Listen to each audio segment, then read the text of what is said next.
नमस्ते। सहयोग परिवार की ओर से आज का ध्यान के सेशन में आप सभी को हार्दिक स्वागत है। आशा है कि आप अपने घर में नियमित रूप से हर दिन थोड़ा समय निकाल के ध्यान कर पा रहे हैं और अपने अंदर जो दैविक शक्ति है वो शक्ति को महसूस कर पा रहे हैं। पिछले सेशन में हमने जो भी कॉन्सेप्ट्स कवर किया था एक बार फिर से रिवीजन करते हैं। जैसे यहाँ दिख रहा है हमारे अंदर एक सूक्ष्म शरीर है, ये हर इंसान के अंदर होता है और ये सूक्ष्म शरीर में जैसे यहाँ दिख रहा है 3 नाड़ियां हैं। लेफ्ट साइड नाड़ी को पीड़ा नाड़ी, राइट साइड पिंगला नाड़ी और ये सेंटर में जो दिख रहा है उसे सुषुम्ना नाड़ी बोलते हैं। और यहाँ हमारे शरीर में जहाँ जैसे दिख रहा है 7 ऊर्जा केंद्र भी है, जैसे कि मूलाधार, स्वाधिष्ठान, मणिपुर, अनाहत, विशुद्धि, आज्ञा और सहस्रार। साथ में हमारे रीढ़ की हड्डी के नीचे ये त्रिकोणाकार अस्थि में कुंडलिनी शक्ति बोल के एक बहुत ही पवित्र शक्ति रहती है और ये सोई हुई स्थिति में रहती है हर इंसान के अंदर। सहयोग ध्यान पद्धति में फर्स्ट सेशन में ये कुंडलिनी शक्ति को जागृत कराते हैं और यहाँ ऊपर शक्ति चढ़ के हमारे तालु पहुंच जाती है और तालु के ऊपर हमको ठंडा या गर्म चैतन्य लहरियों के रूप में महसूस होता है। ये हथेलियों में भी हम महसूस कर सकते हैं, जिसे हम आत्म साक्षात्कार बोलते हैं। ये प्रोसेस को आप सभी ने महसूस किया होगा फर्स्ट सेशन में। और साथ में ये पूरा सूक्ष्म शरीर के बारे में ज्ञान प्राप्त किया होगा। अभी आज का सेशन में हम सामूहिकता की शक्ति के बारे में थोड़ा सीखेंगे और ये शक्ति हमको अपने उत्थान में और ध्यान में प्रगति पाने में कैसे मदद करती है ये भी सीखेंगे। तो आज का सेशन में मैं एक एग्जाम्पल के साथ एक्सप्लेन करना चाहती हूँ। तो जैसे आपने देखा होगा महासागर को सागर बनती है छोटे छोटे पानी के बूंदों से, है ना। जब ये बूंदे मिलके एकत्रित होके सागर बनाते हैं और जब तक ये बूंदे मिलके रहते हैं तो सागर के रूप में हम देख पाते हैं। अगर आप सोचिए 1-2 बूंदे लहरियों से बिखर जाते हैं या खो जाते हैं तो क्या होता है, उनका कुछ अस्तित्व नहीं रहता। वैसे ही सामूहिकता में जब हम रहते हैं हमारा भी अस्तित्व बनता है। और एक छोटा सा उदाहरण मैं लूंगी जिससे आपको और अच्छी तरह से समझ में आएगा ये कॉन्सेप्ट। आपने देखा होगा अपने क्लासरूम में बच्चों को क्लास खत्म होने के बाद अगर आप बोलेंगे एक दूसरे के साथ अपना आइडियाज एक्सचेंज करें, शेयर करें और एक कॉन्सेप्ट सीखें तो बहुत जल्दी और आसानी से सीख जाते हैं स्टूडेंट्स। अगर आप बोलेंगे उन्हीं बच्चों को कि अकेले में अलग अलग बैठो और पढ़ लो सेम कॉन्सेप्ट, तो डेफिनेटली बच्चे ज्यादा टाइम लेंगे और मुश्किल भी महसूस करेंगे सीखने में। तो इसीलिए आजकल के सारे एजुकेशनल इंस्टीट्यूशंस में ग्रुप डिस्कशन को अपना करिकुलम में शामिल करने के लिए सिफारिश किया जाता है। तो वैसे ही हम सब जब मिलके ध्यान करते हैं तो एक दूसरे के मदद से हम उत्थान पाते हैं और बेहतर तरीके से अपने अंदर की आंतरिक चेतना जो है वो हम महसूस कर सकते हैं ध्यान में।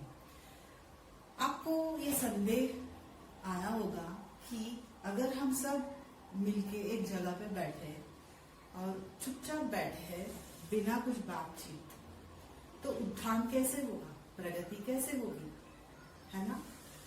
सही है।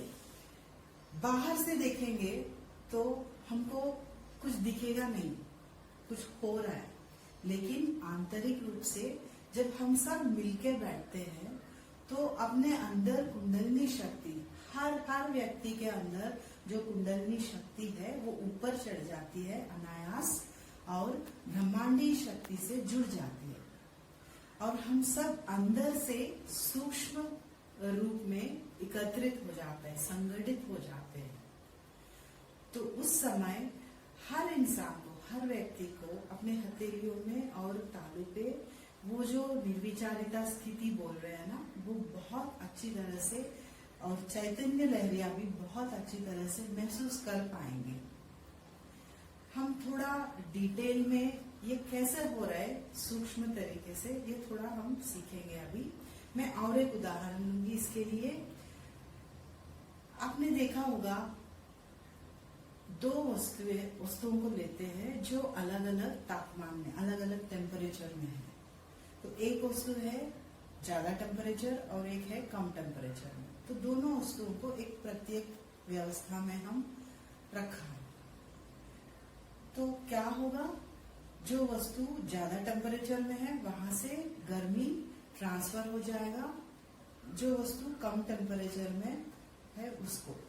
तो ये ट्रांसफर प्रोसेस में क्या होता है, अंत में दोनों वस्तु एक संतुलन स्थिति प्राप्त करते हैं जिसमें टेम्परेचर सम रहेगा, सेम रहेगा दोनों वस्तुओं में। वैसे ही जब हम सब मिलके ध्यान करते हैं, ध्यान अभ्यास करते हैं, तो हम सबके अंदर कुंडलिनी शक्ति जब जागृत होती है और उत्थान होके तालु के ऊपर पहुंच के ब्रह्मांडीय शक्ति के साथ जुड़ जाती है, तो वो कॉस्मिक एनर्जी का एक माध्यम बन जाती है। फिर बगल में जो भी व्यक्ति बैठे हैं उनके अंदर अगर कुछ कमजोर या इतना मजबूत जो नहीं है कुंडलिनी, उनको मदद मिलता है ऊपर कुंडलिनी की उत्थान में। इतना ही नहीं, उनको वो स्थिति, ध्यान की स्थिति महसूस करने में भी बहुत मदद मिलता है।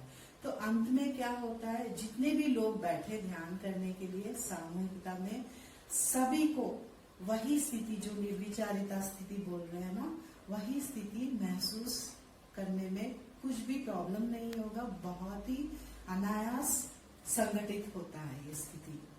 एक बात स्पष्ट है कि सामूहिक ध्यान में जो निर्विचारिता स्थिति हमको महसूस होता है, वो इतना अनायास और इतना आसानी से घर पर अगर आप जितने भी टाइम अभ्यास करें प्राप्त नहीं होता है। शायद इसी कारण जो नए लोग सामूहिक ध्यान, साप्ताहिक ध्यान केंद्र में अटेंड करने के लिए आते हैं, वो अक्सर ये फीडबैक हमारे साथ शेयर करते हैं कि उनको सामूहिक ध्यान में बहुत ही आसानी से और स्पष्ट रूप से चैतन्य लहरियां अपने हथेलियों में और तालू पे महसूस होता है और अपने अंदर की कुंडलिनी शक्ति को वो अच्छी तरह से अनुभूति कर सकते हैं, जो घर पर नहीं होता है। आप भी सामूहिक ध्यान अटेंड करके ये महसूस कर सकते हैं। इतना ही नहीं, ये सिर्फ अपने अंदर की शक्ति को महसूस करने में ही नहीं, ध्यान खत्म होने के बाद, सेशन खत्म होने के बाद साप्ताहिक ध्यान केंद्र में आप जो पुराने लोग हैं, जो बहुत साल से ध्यान का अभ्यास कर रहे हैं घर पर, उनसे आप मिलके अपने मन में जो भी सवाल है, जो भी डाउट्स है, सब उनके साथ डिस्कस कर सकते हैं और अपना ज्ञान बढ़ा सकते हैं। ये और गहराई महसूस करने में और उत्थान प्राप्त करने में आपको बहुत मदद करता है। और आपने सीखा होगा पिछले सेशंस में कि हम जब घर पे नियमित रूप में ध्यान करते हैं तो हमारे अंदर जो ऊर्जा केंद्र है वो शुद्ध हो जाते हैं और हमारे डेली रूटीन में वो विभिन्न गुणों के रूप में प्रकट होता है। जैसे कि मूलाधार चक्र शुद्ध हुआ तो हमारा सोचने का तरीका बदलता है, और जब मणिपुर चक्र शुद्ध हो गया तो वो इंसान अंदर से शांत बन जाता है। जो गुस्सा करते हैं वो बहुत ही शांत हो जाते हैं ध्यान के बाद। तो ये वाली स्थिति, ये सारे रिजल्ट्स जो आपने सीखा पिछले सेशन में, ये रिजल्ट्स के बारे में, ये सब आप और अच्छी तरह से और जल्दी प्राप्त करते हैं जब सामूहिक रूप में आप ध्यान अभ्यास करते हैं। तो इतना ही नहीं, जब आप ध्यान सामूहिक रूप में करते हैं तो एक सूक्ष्म कारण भी है, सूक्ष्म विषय भी है उसमें समझने के लिए। तो मैं थोड़ा डिटेल में समझाऊंगी अभी। आजकल आपने सोसाइटी में देखा होगा, नकारात्मक शक्तियां हर समय अच्छे इंसानों पर हमला करते हैं, अटैक करते रहते हैं। नकारात्मक शक्ति मतलब कुछ और नहीं है, हमारे अंदर गुस्सा है, या किसी के अंदर ईर्ष्या, घृण, ये सारे नकारात्मक तत्व जो है वो इंसान को अपने उद्यान में अटैक करते रहते हैं। तो जब हम सब लोग मिलके ध्यान में बैठते हैं तो इतनी बड़ी सकारात्मक शक्ति विकसित होती है उससे कि वो सारे नकारात्मक शक्तियों को जड़ से नष्ट कर देती है। इतना पावरफुल हो सकते हैं हम सब मिलके। तो इसके लिए हम रिक्वेस्ट करेंगे आप सभी को कि आप कोशिश करिए कि साप्ताहिक ध्यान केंद्र अटेंड करने को। ये सारे बातें बोलने का मतलब ये नहीं है कि आप घर पर ध्यान बंद कर दो और सिर्फ सामूहिक ध्यान करते रहो, बिल्कुल नहीं है। आप सामूहिक ध्यान में जो निर्विचारिता स्थिति महसूस कर पा रहे हैं, जो प्राप्त किया, वो स्थिति को प्रस्थापित करने में, अपने अंदर प्रस्थापित करने में मदद चाहिए आपको। तो उसके लिए घर पर सुबह शाम इंडिविजुअल लेवल पे व्यक्तिगत रूप से आपको घर पर ध्यान करना होगा, उससे आपको मदद मिलेगी। तो आपके घर के आसपास में हमारे साप्ताहिक ध्यान केंद्र है, जिसका पूरा डिटेल्स हमारे वॉलंटियर्स आपको दे सकते हैं। जरूर आप कांटेक्ट कर लीजिए, ये सेशन के बाद आपको सारे डिटेल्स मिल जाएंगे। तो अगर आप अपने घर को कंसिडर करेंगे फॉर एग्जाम्पल, तो घर में सारे सदस्य घर की सामूहिकता के एक हिस्सा बन जाएंगे। वैसे ही जब आप साप्ताहिक ध्यान केंद्र अटेंड करेंगे तो वहां आपका परिवार एक छोटा सा हिस्सा बन जाएगा। वैसे ही अगर आप एक शहर को कंसिडर करेंगे तो शहर में जितने भी छोटी छोटी सामूहिकता, जितने भी छोटी छोटी ग्रुप्स हैं, ये सब एक बड़ा सामूहिक, बड़ा ग्रुप बन जाएगा। तो वैसे आप इसको स्प्रेड कर सकते हैं अपने स्टेट को, फिर कंट्री लेवल। तो जब ऐसे सकारात्मक ज्ञान वाले व्यक्ति अपने अपने क्रिएटिव आइडियाज के साथ समाज चलाते हैं तो एक बेहतर राष्ट्र के निर्माण में मदद कर सकते हैं, है ना।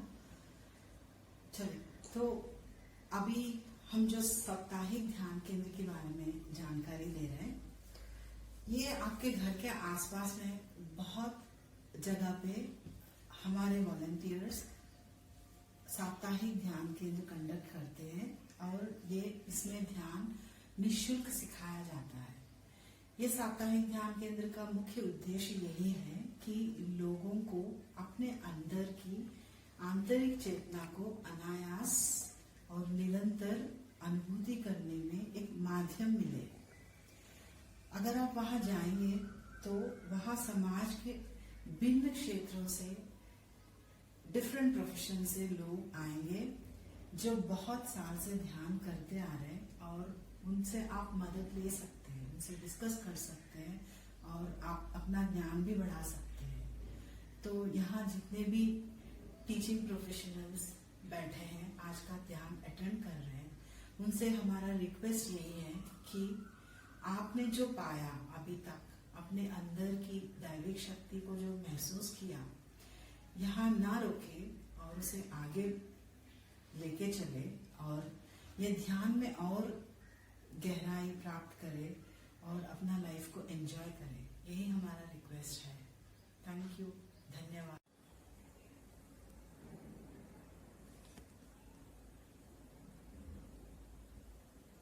तो आइए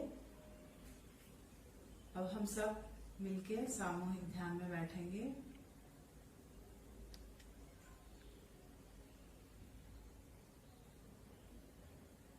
दोनों हाथ जोड़ के श्री माता जी को प्रणाम करते हैं।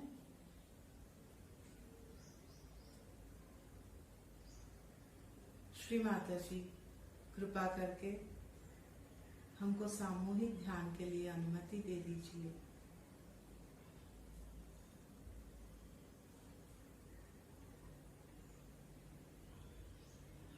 कुंडलिनी चढ़ा के बंधन लेंगे।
श्री माता जी की फोटो की ओर देखेंगे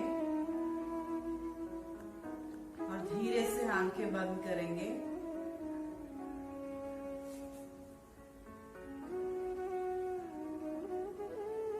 हमारे अंदर श्वास की गति पर मन एकाग्र करते हैं।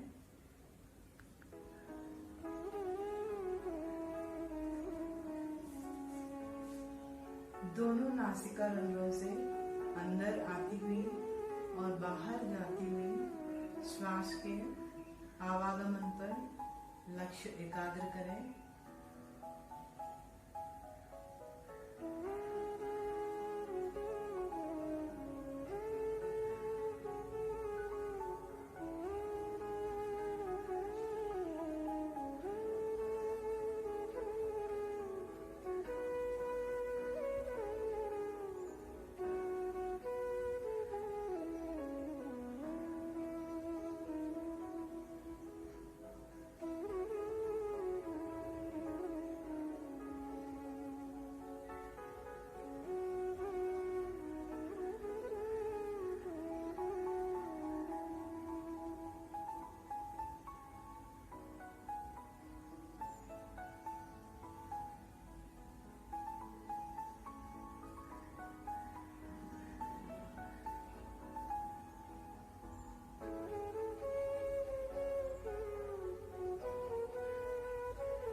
धीरे धीरे अपने दाहिना हाथ को सहस्त्रार पर रखते हैं।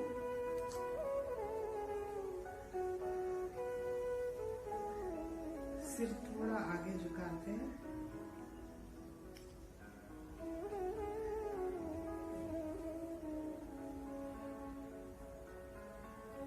श्री माता जी से मन में प्रार्थना करेंगे। श्री माता जी, कृपा करके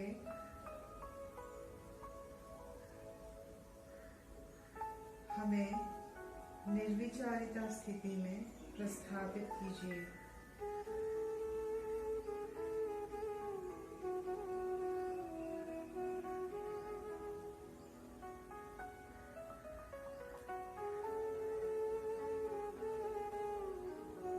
अपने हाथ को गोदी में वापस रखते हैं। दोनों हाथ श्री माता जी की ओर। संपूर्ण चित्त सहस्त्रार पर।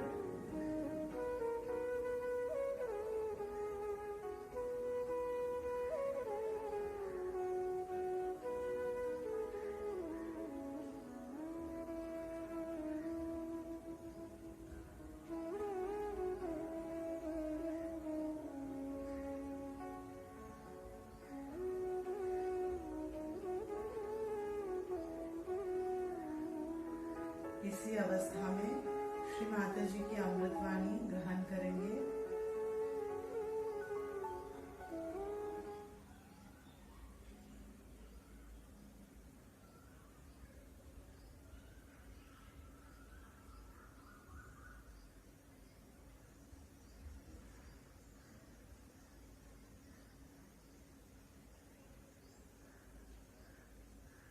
आज आप लोगों की किससे मुलाकात हो रही है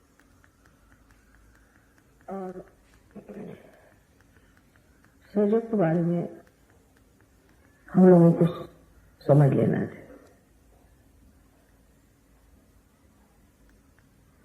सहयोग ये सारे संसार के भले के लिए संसार में उत्पन्न हुआ है कहना चाहिए और उसके आप लोग माध्यम। आपकी जिम्मेदारियां बहुत ज्यादा है क्योंकि आप लोग इसके माध्यम और कोई नहीं है इसका माध्यम कि हम बस किसी पेड़ को वाइब्रेशन दें या किसी मंदिर को वाइब्रेशन दें या कहीं और भी वाइब्रेशन दें तो चलायमान नहीं हो सकता, वो कार्यान्वित नहीं हो। आप ही की धारणा से और आप ही के कार्य से फैल सकता है। फिर हमें यह सोचना चाहिए कि सहयोग में एक ही दोष है। ऐसे तो सहज है, सहज में प्राप्ति हो जाती है। प्राप्ति सहज में होने पर भी उसका संभालना बहुत कठिन है, क्योंकि हम कोई हिमालय पर नहीं रह रहे हैं, हम कहीं ऐसी जगह नहीं रह रहे हैं जहां और कोई वातावरण नहीं है, बस आध्यात्मिक वातावरण है। हर तरह के वातावरण में हम रह रहे हैं। उसी के साथ साथ हमारी भी उपाधियां बहुत सारी हैं, ये हो चुकी है। तो संयोग में शुद्ध बनना, शुद्धता अंदर लाना, एक कार्य हमें करना पड़ता है। जैसे कि कोई भी चैनल हो, अगर शुद्ध न हो तो उसमें से, जैसे बिजली का चैनल है, उसमें से बिजली नहीं गुजर सकती। नल, पानी का नल है, उसके अंदर कुछ भरी नहीं है, उसमें से पानी नहीं गुजर सकता। इसी प्रकार ये चैतन्य भी जिस नसों में बहता है उनको शुद्ध होना चाहिए, और इन नसों को शुद्ध करने की जिम्मेदारी आप लोगों की है।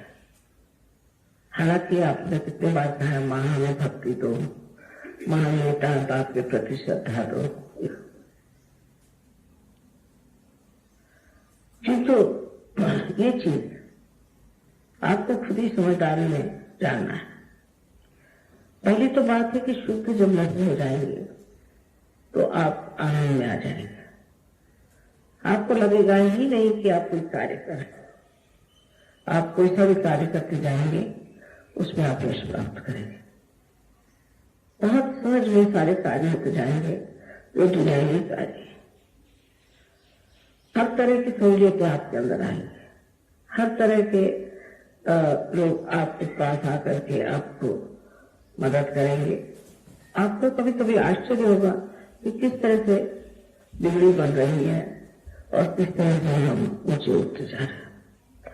इसमें लक्ष्मी जी की भी कृपा निहित है, कला की भी उन्नति निहित है, हर तरह की उन्नति प्रगल्भता इसमें आती है। पर ये सारे एक तरह के प्रलोभन है, ये समझ लेना चाहिए। क्योंकि कभी कभी मैं देखती हूँ कि किसी आदमी ने बिजनेस किया, सहयोग में उसको बहुत रुपया मिल जाता है, फिर वो गिर जाता है, और इतने बुरी तरह से गिरता है उठाना मुश्किल हो जाता है। तो असों की स्वच्छता हमें करनी चाहिए, उसमें सवेरे का ध्यान अवश्य करना चाहिए। जब आपका सवेरे ध्यान नहीं लगता है तो कुछ न कुछ खराबी हमारे अंदर आ गई है, कोई न कोई गड़बड़ी हमारे अंदर हो गई है, कोई न कोई अशुद्ध जात हमारे अंदर आ गए। उनको देखना चाहिए, जानना चाहिए, समझना चाहिए और सफाई करनी चाहिए। जिसे कि हम इंट्रोस्पेक्शन कहते हैं, हमें अपनी ओर होकर देखना चाहिए। ये आपके हित के लिए मैं कह रही हूं, किसी और के हित के लिए नहीं। पहले तो अपना ही हित आप साध्य कर लीजिए। अगर आपके अंदर कोई दोष है, बहुत वजह से उपाधियां होती हैं, आपसे होती हैं, वातावरण होता है, तौर तरीके होते हैं, सब तरह की चीजों से मनुष्य में ईश्वर रखू बैठे रहते। ये हमारे अंदर हमारे दुश्मन है, वो छिपे रहते और वो बार बार अपना असर उठाते हैं। इसलिए आवश्यक है कि हम अपने को कोसते नहीं है, अपने को पापी न कहें, अपने को खराब न कहें, अपने को किसी तरह से लांछित न करें, लेकिन इसमें से निकलने का प्रयत्न करना चाहिए। जैसे कमल है, सीधी गंगे बिल्कुल सड़े हुए जगह में पैदा होता है, और वो सब में से निकल के वो जब खिलता है तो सुरभित होकर के सारा जो कुछ वातावरण है उसे सुरभित कर देता। इसी प्रकार सहयोग की विशेषता है। आप भी उसी कमल जैसे हैं, न होते तो आप न समझ में आते, न इसे आप प्राप्त करते। आप कीड़े मकोड़े तो हैं, आप अवश्य ही कमल हैं, लेकिन इस कमल को सुरभित होने के लिए थोड़ी सी मेहनत करनी पड़ती है, अपनी और नजर करने। सवेरे का जो ध्यान है वो अपनी और नजर करने का ध्यान है कि मैं क्या कर रहा हूं, मेरे अंदर क्या दोष है, मेरे अंदर क्रोध आता है, इस क्रोध को मैं कैसे नष्ट करूं। मुझे और ऐसी इच्छाएं होती हैं जो कि मेरे लिए दुखदाई, मुझे नष्ट करेंगी, उन्हें मैं क्यों चाहता हूं।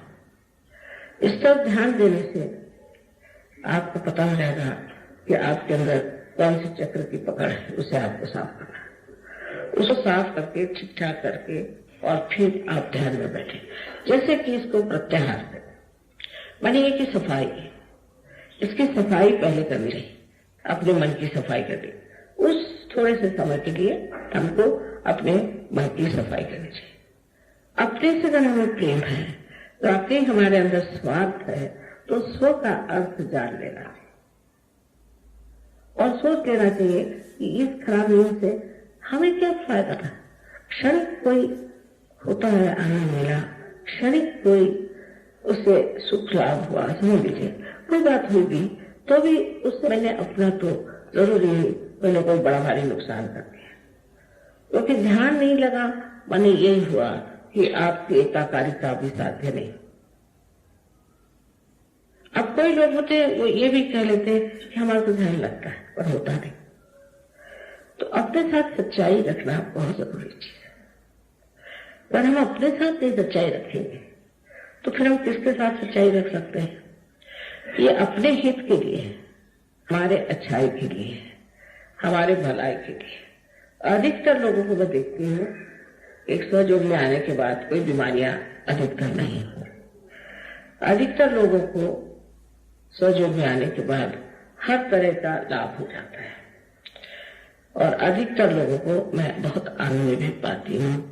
उनके घर के जो प्रश्न है वो भी छूट जाते हैं, सब कुछ व्यवस्थित हो जाता है, सब ठीक हो जाता है। तो भी कभी कभी ऐसा होता है कि कोई न कोई वजह से, किसी न किसी पुरानी त्रुटि की वजह से सहज का ध्यान लगता नहीं। सवेरे उठ के ध्यान करना बहुत आवश्यक है। जो लोग सवेरे उठ के ध्यान नहीं करेंगे वो सहज में कितने भी कार्यान्वित रहेंगे और सब कुछ करते रहेंगे, उनकी गहराई वो पा नहीं सकते, क्योंकि आपकी गहराई में ही सारा सुख, समाधान, सारी संपत्ति, ऐश्वर्य, श्री सब कुछ उसी गहराई में है। उस गहराई में उतरने के लिए बीच की जो कुछ भी रुकावटें हैं उनको आपको निकाल लेना चाहिए। अपने पर प्रेम करके, अपनी ओर दृष्टि करके, अपने को समझ के कि मेरे अंदर ये दोष है, इस दोष को मुझे निकाल देना चाहिए। दूसरों के दोषों की ओर बहुत जल्दी हमारी नजर जाती है। ये काम आपका नहीं, मेरा काम है, ये आप मेरे ऊपर काम छोड़ दीजिए, आप अपने दोषों को और देखिए। और उसके बाद शाम का जो ध्यान है वो शाम के ध्यान में समर्पण होना चाहिए। तब फिर आगे की बात आती है कि आप इस तरह से समर्पित हैं। माने उस वक्त में सोचना चाहिए कि मैंने सहयोग के लिए क्या किया, मैंने सहयोग के लिए कौन सा कार्य किया। आज दिन भर में मैंने सहयोग पे कौन सा कार्य किया, शरीर से, मन से, बुद्धि से। एक अंधे गायक है, बहुत मशहूर है, विद्वान है, बहुत पढ़े लिखे हैं तो है ही, पता नहीं कैसे वो अंधे आंख से इतना पढ़ा है। वो मुझसे 3-4 बार मिले बस, और ऐसी कविता उनकी फूट पड़ी कि मैं सोचा ये कैसे एकदम ढक गए अपने गहराई में। ऐसी कविता फूटी कैसे इनके वजह से, ऐसी ऐसी बातें कि जो हजार देवी के नाम में भी नहीं लिखी हुई वो भी उन्होंने वर्णित करी, और बिल्कुल सही माने में ऐसा उन्होंने वर्णन कैसे किया। तो उनकी गहराई पहले थी जैसे आप सबकी है, लेकिन वो घुस पड़े उसमें, उसको प्राप्त किया, उन्होंने पहुंच गए वहां। सबके अंदर ये संपदा है, आप सभी पूरी तरह से उसे प्राप्त भी कर सकते हैं। तो शाम का ध्यान है वो बाहर की ओर होना चाहिए। मैंने औरों के लिए क्या किया, मैंने सहयोग के लिए क्या किया, मैंने मां के लिए क्या किया, ये सब विचार आपको रखना चाहिए।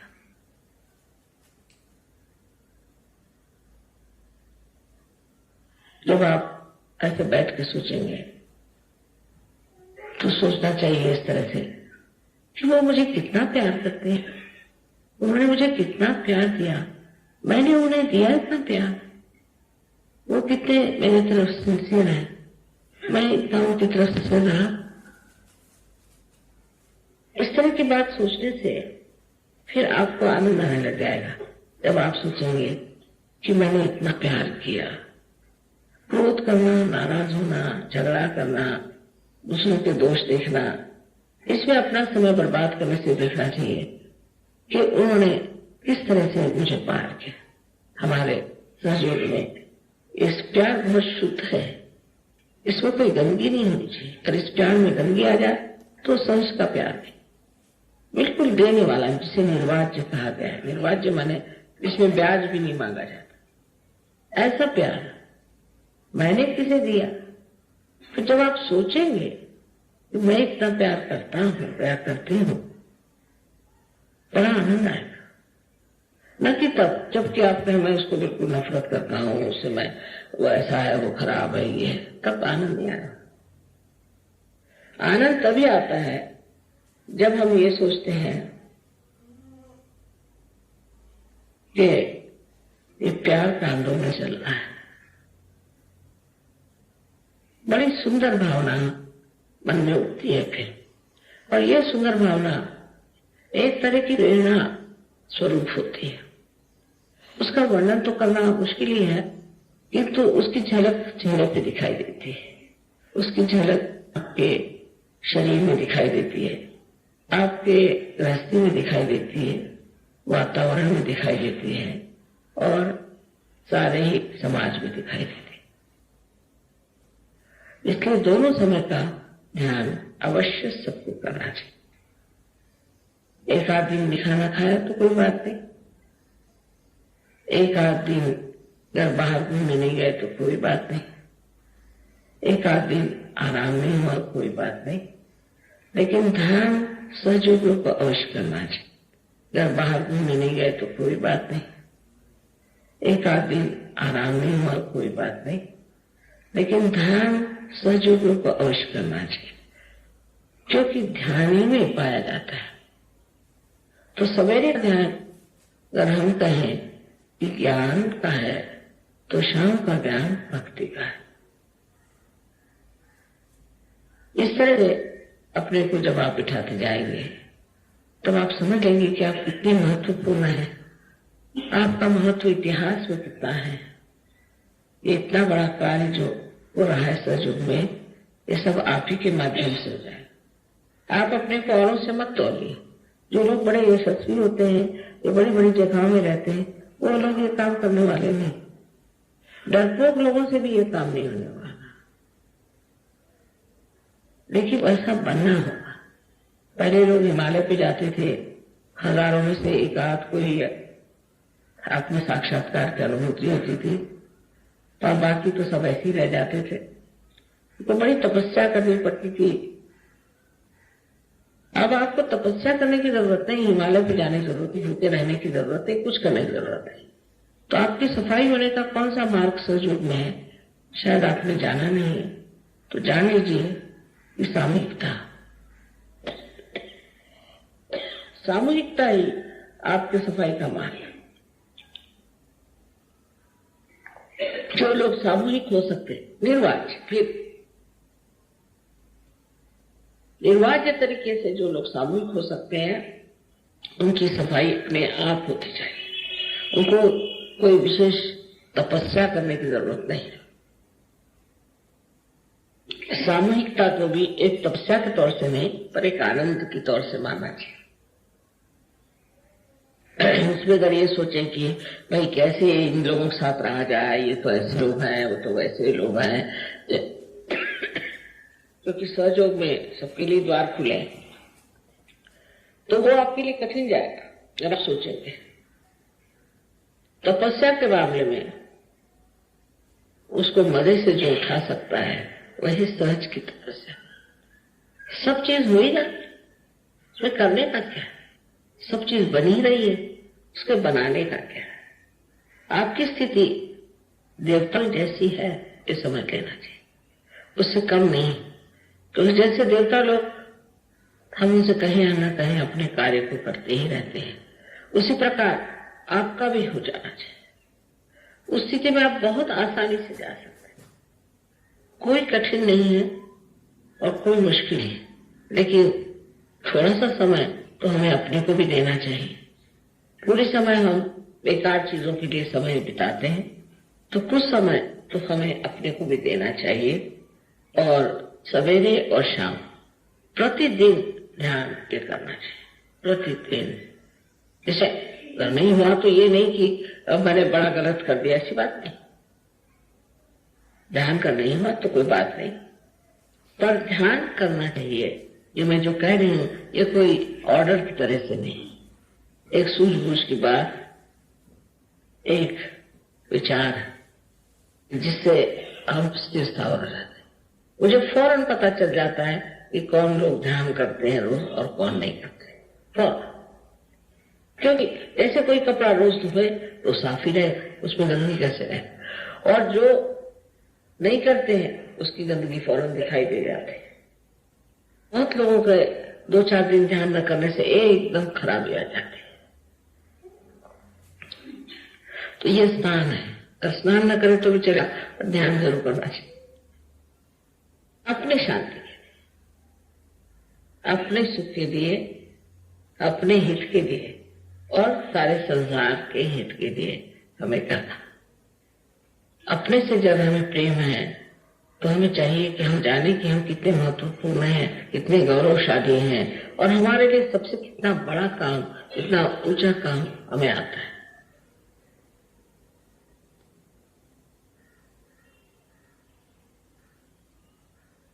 आशा है आप लोग मेरा लेक्चर सुन करके उस पर थोड़ा सा विचार करेंगे, मनन करेंगे।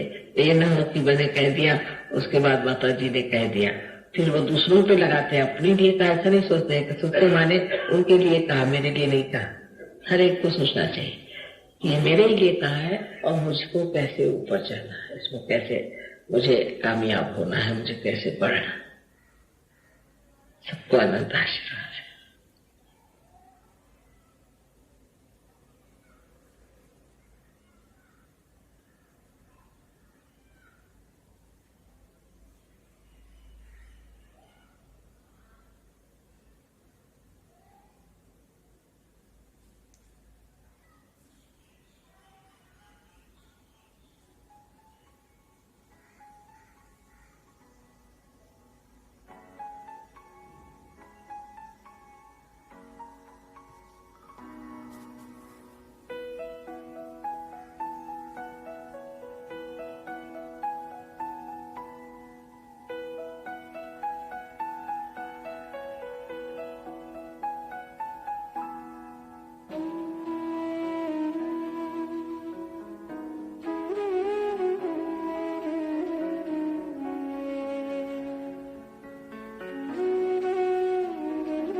दोनों हाथ जोड़ के श्री माता जी को प्रणाम करते हैं। आज के ध्यान सत्र के लिए श्री माता जी को धन्यवाद देते हैं।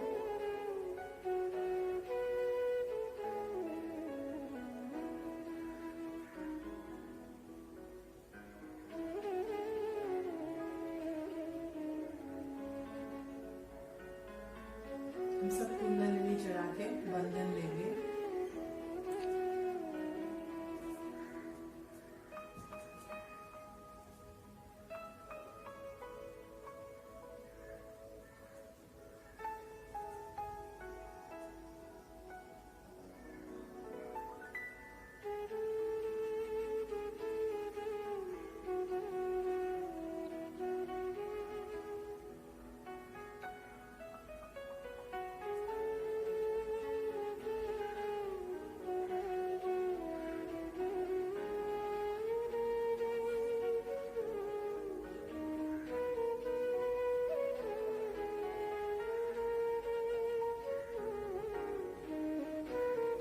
आज का सेशन यही समाप्त करते हैं।